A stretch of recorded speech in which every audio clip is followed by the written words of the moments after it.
আসসালামু আলাইকুম। যাদের ছাগলে খাবার নষ্ট করে, খাবার ফেলে দেয়, তাদের জন্য আজকের এই ভিডিওটি। ধন্যবাদ ভিডিওটি ক্লিক করে দেখার জন্য। আজকে আপনাদের দেখাবো যে ছাগল যাতে খাবার নষ্ট না করে, এর জন্য আমরা কি ব্যবস্থা গ্রহণ করতে পারি।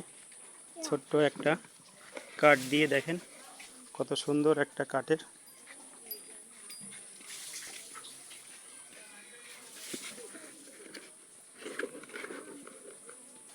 এখন এইভাবে যদি খাবার খাওয়ানো হয় তাহলে আপনার খাবার নষ্ট হবে না, ছাগলরা চারিপাশে ঘুরে সুন্দরভাবে খাইতে পারবে।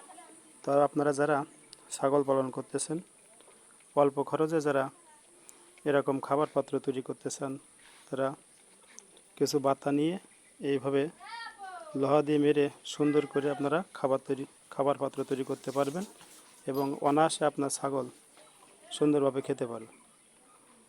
ধন্যবাদ।